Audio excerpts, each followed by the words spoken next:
Hello दोस्तों, इस channel पर आपको बिहार बोर्ड के जितने भी गेस्ट पेपर हैं सारे मटेरियल्स प्रोवाइड कराए जाएंगे। आप प्लीज़ चैनल को सब्सक्राइब करें, वीडियो को लाइक और शेयर करें। आज हम क्लास 10th के पॉलिटिकल साइंस यानी राजनीति शास्त्र के चैप्टर 2 का पूरा ऑब्जेक्टिव करने वाले हैं। चैप्टर 2 का नाम है सत्ता में साझेदारी की कार्यप्रणाली। अगर आप इतना ऑब्जेक्टिव करते हैं तो एग्ज़ाम में आपका एक भी ऑब्जेक्टिव नहीं छूटेगा। फर्स्ट क्वेश्चन है कि राज्यपाल की नियुक्ति कौन करता है? तो राष्ट्रपति। निम्नलिखित में से कौन केंद्र शासित प्रदेश है? तो चंडीगढ़। वर्तमान में भारत में कितने केंद्र शासित प्रदेश हैं? तो 8। ग्राम पंचायत का कार्यकाल कितने वर्ष का होता है? 5 वर्ष का। बिहार में पंचायती राज व्यवस्था का कार्यकाल कितना है? तो 5 साल। भारत में संविधान सभा का गठन कब हुआ था? 1946 में। पंचायत समिति का प्रधान कौन होता है? तो प्रमुख। संघ सरकार का उदाहरण कौन है? तो अमेरिका। पंचायती राज व्यवस्था सर्वप्रथम किस राज्य में लागू किया गया था? तो बिहार में। आगे बढ़ते हैं। नेक्स्ट है, भारत में राष्ट्रीय स्तर पर पंचायती राज की स्थापना कब हुई थी?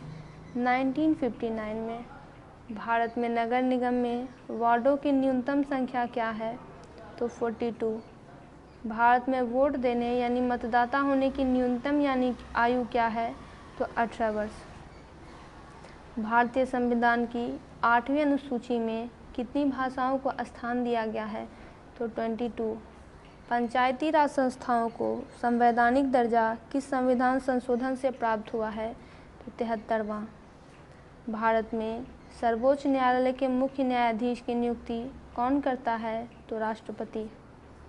बिहार में कितनी आबादी पर पंचायत समिति के एक सदस्य को चुने जाने का प्रावधान है? तो 5000। भारत में किस प्रकार की शासन प्रणाली है? तो यहाँ संघीय और संसदीय प्रणाली है।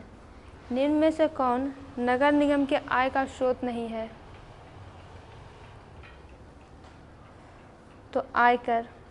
निम्न में से कौन पंचायत की व्यवस्थापिका सभा है? तो ग्राम सभा। ग्राम कचहरी में मुकदमे कहाँ सुलझाए जाते हैं? तो फौजदारी मामले में। बिहार में सर्वप्रथम नगर निगम की स्थापना कहाँ की गई थी? पटना में। ग्राम कचहरी का प्रधान कौन होता है? सरपंच। भारत में पहला नगर निगम कहाँ बना था? मद्रास, चेन्नई में। यानी इसका जो पुराना नाम था वो मद्रास था, लेकिन इसका नया नाम अब चेन्नई है। संघ राज की विशेषता क्या नहीं है? तो इकहरी शासन व्यवस्था। इकहरी शासन व्यवस्था यानी यूनिटरी लेवल ऑफ गवर्नमेंट, जहाँ पे शक्ति एक ही लेवल में केंद्रित रहती है। लेकिन जब हम संघ की बात करते हैं तो यहाँ पर जो पावर होता है वो बहुत सारे लेवल पर बहुत सारे ऑर्गन में डिवाइड होता है। पटना नगर निगम के प्रधान को क्या कहा जाता है? महापौर। पंचायती राज के त्रिस्तरीय स्वरूप में इनमें से कौन नहीं है? तो नगर निगम। बिहार में पंचायती राज का स्वरूप कैसा है? तो त्रिस्तरीय यानी थ्री टायर ऑफ गवर्नमेंट है। आधुनिक युग में प्रत्यक्ष लोकतंत्र कहाँ है? तो स्विट्जरलैंड में। यहाँ डायरेक्ट डेमोक्रेसी है।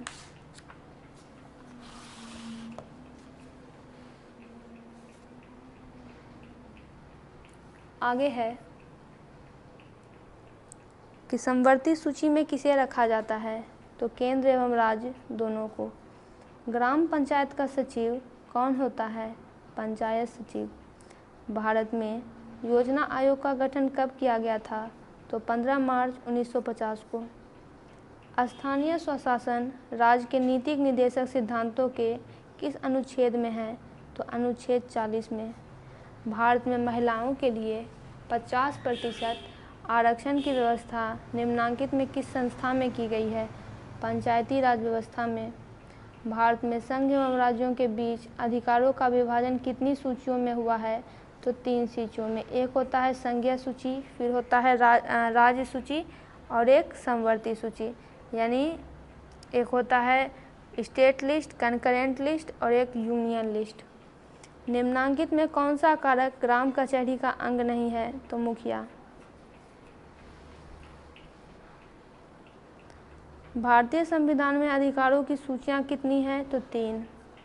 इनमें से कौन केंद्र शासित क्षेत्र नहीं है? तो मिजोरम। बाकी दिल्ली, पुडुचेरी, लक्षद्वीप ये सारे केंद्रीय शासित प्रदेश है यानी यूनियन टेरिटरी हैं। संघीय व्यवस्था में सरकार कैसी होती है? तो दोहरी होती है। संघीय व्यवस्था में सरकार होती है बहुदलीय, यहाँ पे मल्टीपल पार्टीज होते हैं। नगर निगम के मुख्य प्रशासक को क्या कहा जाता है? तो नगर आयुक्त। भारतीय शासन प्रणाली कैसी है? संघात्मक है, क्योंकि यहाँ पे पावर का डिवीजन बहुत सारे ऑर्गन्स में होता है। नगर निगम के निर्वाचित प्रधान को क्या कहा जाता है? तो महापौर। 53 में गठित राज्य पुनर्गठन आयोग के अध्यक्ष कौन थे? फजल अली। न्याय मित्र निम्नलिखित में किस संस्था का सेवक है? ग्राम कचहरी का।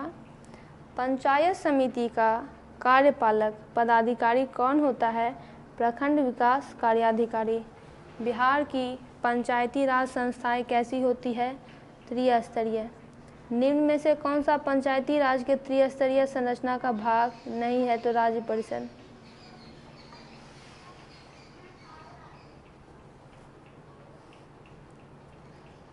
संघात्मक शासन व्यवस्था में क्या होता है? तो समस्त शक्ति एवं उसकी विभाजित विभिन्न इकाइयों के मध्य विभाजित होती है। संघीय सरकार की एक विशेषता क्या है? तो एक विशेषता है कि सरकार की शक्ति शासन के विभिन्न स्तरों पर बढ़ जाती है। यह संघीय सरकार की एक अनोखी विशेषता है कि निर्वाचित पदाधिकारी ही सत्ता के शीर्ष पर होते हैं। दोस्तों, इसका पूरा ऑब्जेक्टिव कंप्लीट हुआ। वीडियो को लाइक करें, चैनल को सब्सक्राइब करें। आप अपने सब्जेक्ट्स के सारे वीडियो इस चैनल पर देख सकते हैं।